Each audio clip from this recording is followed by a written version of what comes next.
Sup Team KBA, One Tech Traveler here. Today we're talking about the Samsung Buds Plus True Wireless Earbuds. They sit alongside the Buds Live and the top of the range Buds Pro. Now with Samsung expected to unveil the Fold 3 and the successor Buds 2, then you might find some good offers on these. So I want to share my thoughts whether this is worth the money and the kind of experience you're getting from the Buds Plus. Now you can check out my written review of the Samsung Buds Plus on my website at onetechtraveler.com. And if you think these are the right true wireless earbuds for you, I'll put the link down below where you can purchase it. I do get a commission that helps support my channel. Let's get started.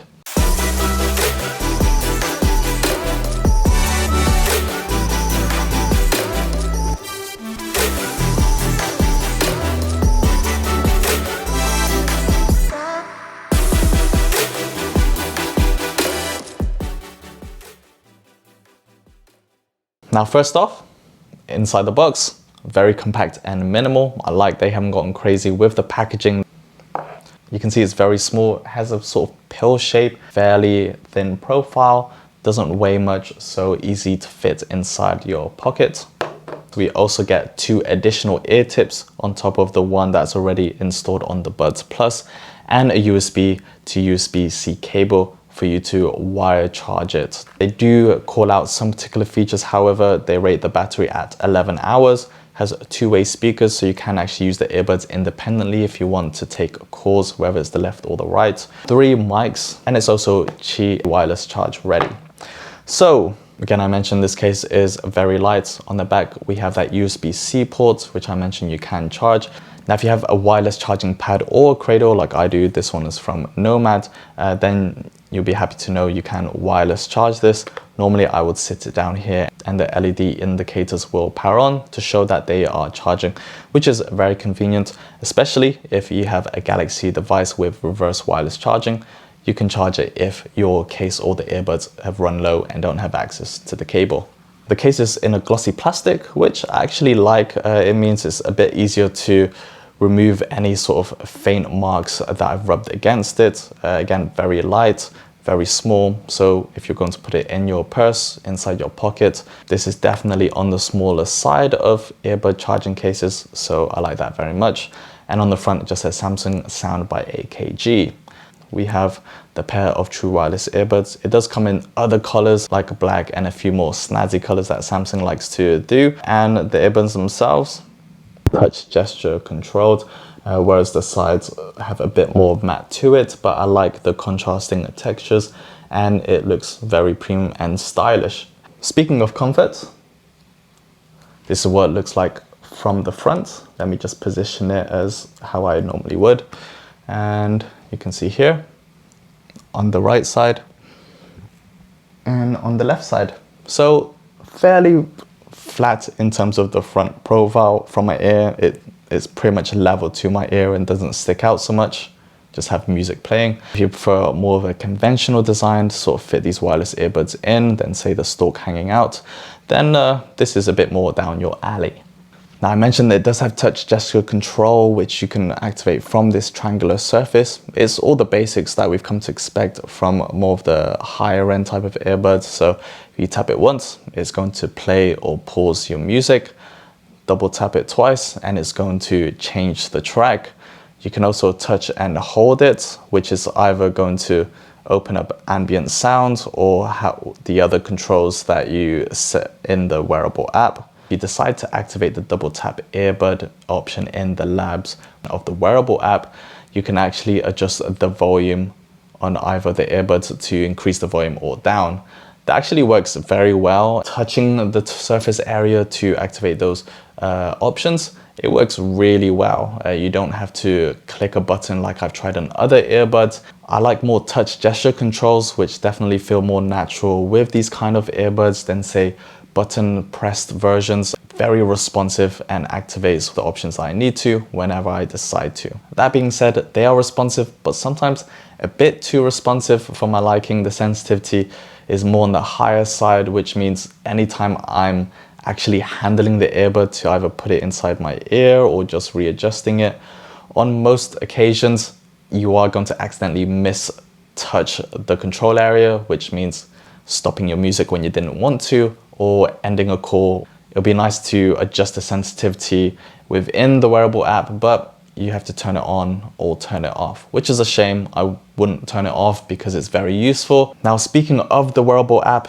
you also get a few controls and additional information, such as the battery on either of the earbuds and the charging shell. We also get options for ambient sound, which normally have 3 stages. You can also open an extra sensitive version in the lab mode.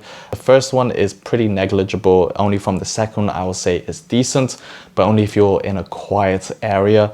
For walking outside in the city streets when there's cars passing down, then honestly the third or even the fourth one is definitely going to amplify the noise around you more. So I find it's a little bit better in helping me understand my surroundings.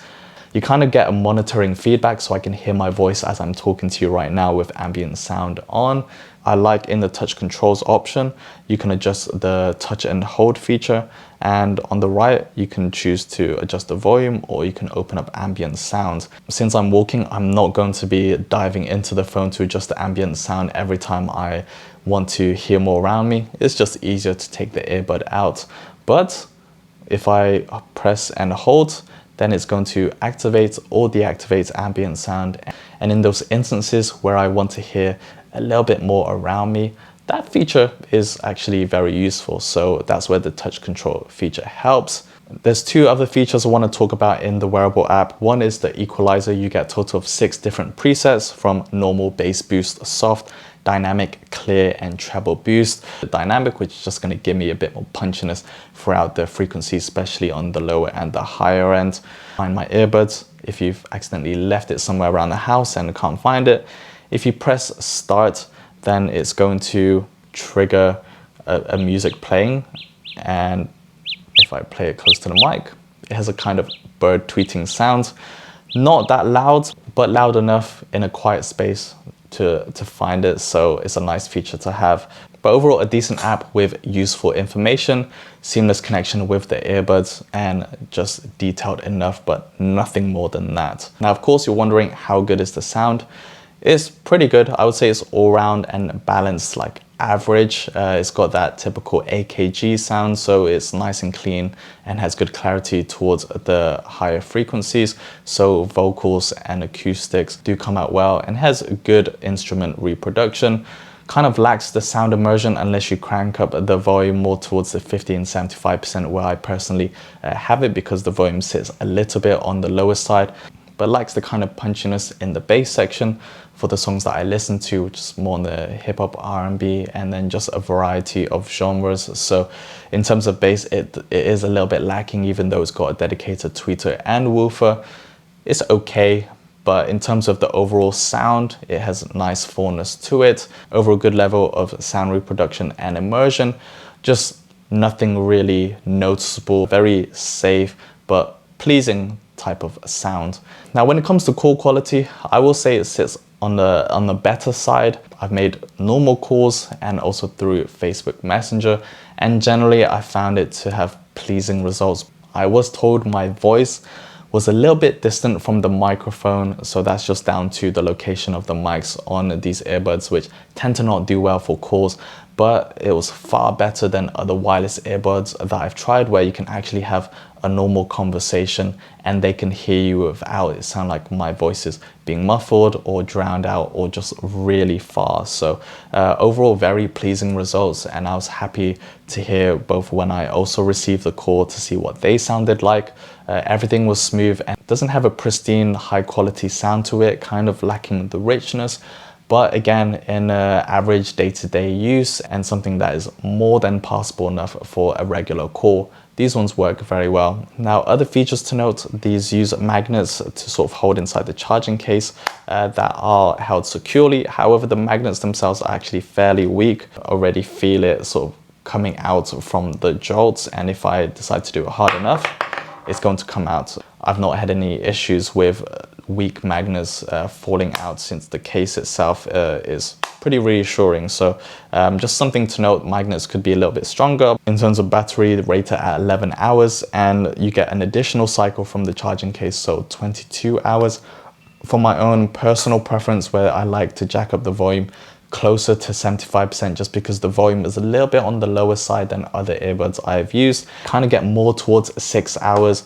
Of course, you can get more if you dial it down, but for me, it's still very impressive, considering at that level, a lot of the other earbuds are going to give me more towards 4 hours. 6 hours is still very respectable. Any lower, you can definitely get close to 11 hours, but for me, it's okay. Because it's a smaller case, it does have a smaller battery capacity, so you can only get one additional charge cycle compared to others, which can offer 2 or 3. So a little bit of a trade-off, much smaller to carry around with you, one less charge cycle.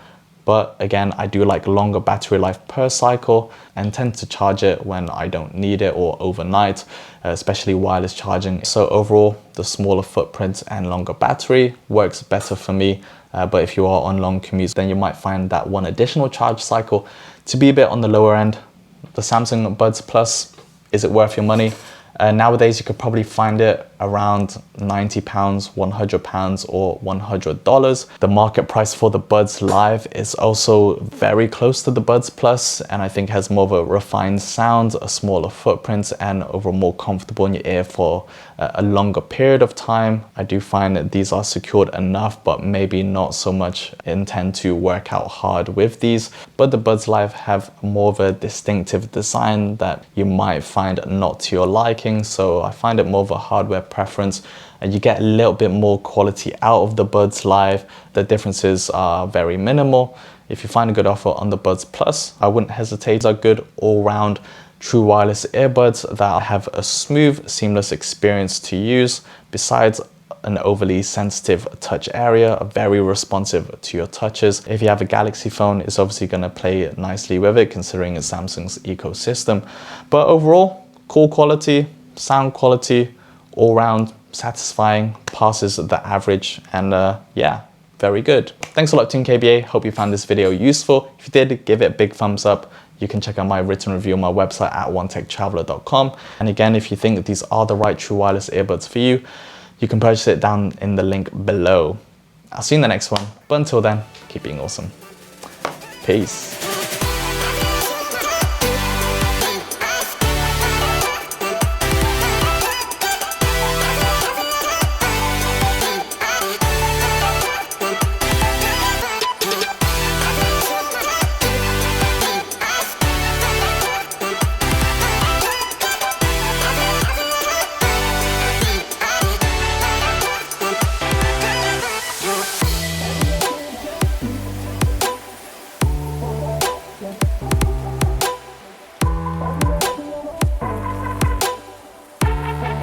No.